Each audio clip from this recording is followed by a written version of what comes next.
They were shocked by the fact that I could openly discuss sex, and I became your sex instructor.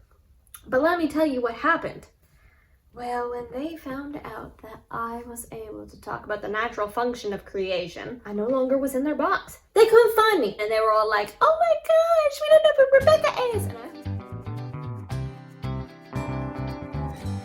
So last night, Angel and I were out on our balcony just smoking, and we were like, I know what you're thinking. Guys, it was a cigar. I mean, like, we're artists, so we have to keep up with the stereotype. Actually, that's kind of funny, because today I'm talking about stereotypes. Yes, ma'am. Oh, no, I know what you're thinking. No, I was not going there. Oh, yeah, it's because you think I'm black, right? Mm-hmm. Actually, funny fact, turns out I'm not black. No, like, I'm saying that because I grew up in Saskatchewan, right? And in Saskatchewan, well, I mean, I was the darkest thing I had seen for miles. Yeah, honey. So of course all my friends call me black and I call myself black because everybody did. Then I came to Alberta, and I was studying at the school. It turns out that I had a black classmate. And he was all like, girl, you ain't black. And your sass ain't real. Don't even. I don't know why you would throw that in. That was just rude. I kind of get it. I am not the color toasty you are. I'm maybe a milder version. A very mild version of your charcoal. But you know what? My mom is black, so it's okay. You can call me black. I'm fine with it. Anyways, here's the real deal. I'm gonna talk about stereotypes, and the stereotypes I'm talking about today come from my childhood, my past, the woe beyond days. Okay, well, that was a little bit dramatic, but I'm an actor, so I can be dramatic. Thank you very much. Okay, so here it goes. You won't believe this, but I grew up a little tiny brown black Mennonite girl.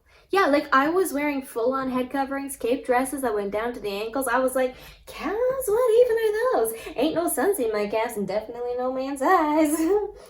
I wasn't Mennonite, but I just kind of dressed that way because my parents thought, well, it's free clothes, because Mennonites gave us their hand-me-downs because we were a large family. Anyways, I'm talking about myself for a second here. So, I dressed in these dresses. Now, I'm talking about the people that stereotyped me into a box. The people that were brave enough to venture out and be a friend with a do-gooder. Yes, honey, I'm talking about the brave ones. So the brave ones became my friend, and this is basically what they said to Jesus. Dear Jesus, I'm gonna be friends with this do-gooder, so please give me a gold star. Yeah, because they put me into a little box this big, and next thing I know, I'm just being my own natural self, right? Talking about nature. Ain't nothing wrong with nature. The dear Lord created us.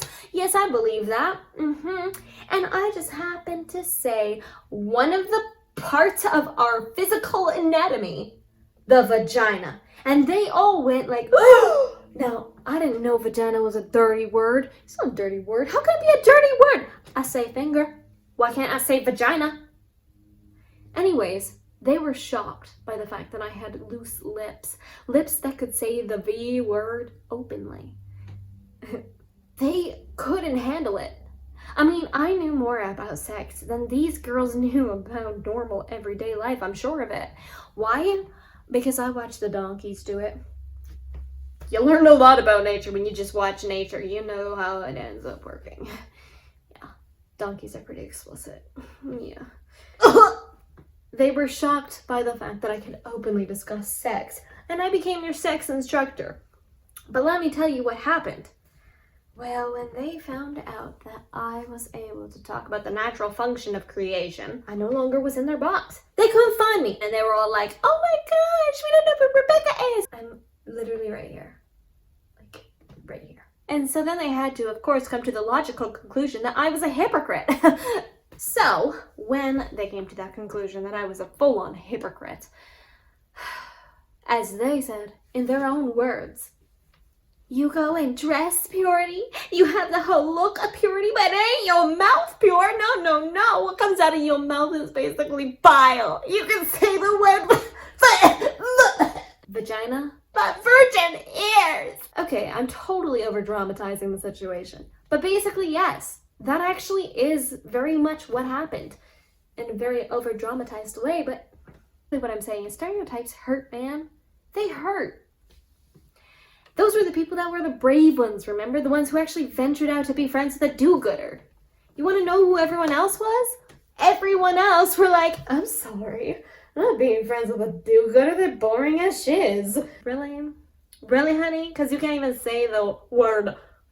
I'm sorry. I won't. You probably struggle with that word too. If I learned anything in my life, it's that most people cannot say the word. I'll spare you. Although, fun fact, my mom totally did not let us grow up saying vagina. No, she didn't. She actually made up a word for it. I can't tell you what she called it. No, it feels way too dirty in my mouth. Like, I cannot literally say it because it's so dirty. It feels like a swear word, even though it's a made-up word that my mom made up, that I later found out could be somebody's name. So could you imagine my embarrassment when I actually found out that other people could have this name as their name? And I was like, oh, that's a real thing. It's so embarrassing. So whether or not you actually believe that this video was going to be originally made about racial stereotypes, what I can say is this: racial stereotypes hurt too. All stereotypes hurt. They're wrong. Stop putting people in a box.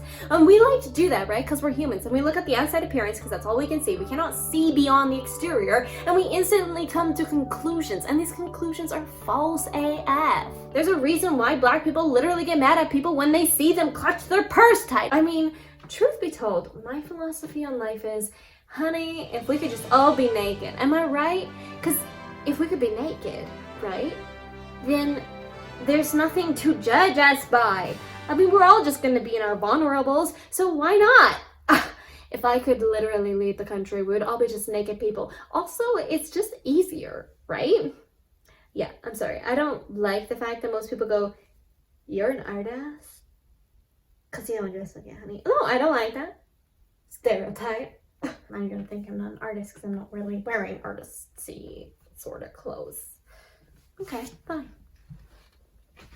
You don't think I'm an artist? I'll just toss this up. Don't even know how to put it on, but you know, it's an artist. I can literally do whatever I want. Okay, I look stupid. I knew it. I knew it. If you are that person that looks on the exterior and you judge people by it, that's a terrible thing to do. Quit it. Cut it out, Connie. Don't be a Karen. While we're talking about stereotypes, can we just clear up something? Saskatchewanians are awesome. I mean, friend, yes, I come from Saskatchewan. And let me tell you, the stereotypes of the Saskatchewanians, they're out of this world. People love to make fun of Saskatchewanians. I was working at a gas station in Saskatchewan. But seriously. Basically, yes, I was working at a gas station in Saskatchewan, and in walks this guy. Now, he's from Toronto. He's a suave. You know what I'm talking about? Like, he is wearing a button-up shirt, and he ain't wearing jeans. Now, that's when you know they're not from Saskatchewan. You just know it. You look at their outfit, and you go, who am I dealing with today? What part of Canada are you from? You know what I'm talking about? And he was all like, oh my gosh. Oh, look at you. You're a total hick. And I was like, 1 second. Excuse me, sir? A hick? Because, you know, like, Saskatchewan is the Hicks province of Canada. And I was like,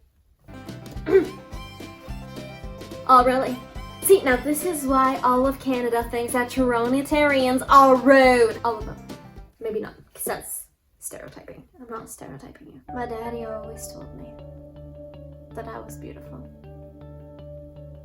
So I grew up pretty confident. I don't know how I grew up confident wearing the clothes that I wore, but I guess it just didn't matter. When you dress in a way that the exterior really isn't the identity of who you are, then you know who you are and you know what your identity is, because you don't need your clothes to tell you that for you. Which is probably why I don't dress like an artist. Yes, I get it! And one more thing. Thank you so much for watching this video. Please like and subscribe if you haven't already. Comment below whether or not you have been marginalized or stereotyped for something too, because guess what? It happens to everybody. Because like I said, people are people. First impression is always going to be about the exterior, and they're usually the hardest ones to crack. And once they do crack, it's like you bleed everywhere and nobody knows who you are anymore. And that kind of can hurt sometimes. I mean, it hurts to be called a hypocrite. I'm not even gonna lie. So anyways, thank you so much. Mwah! Cheerios. Bye. I'll see you next time.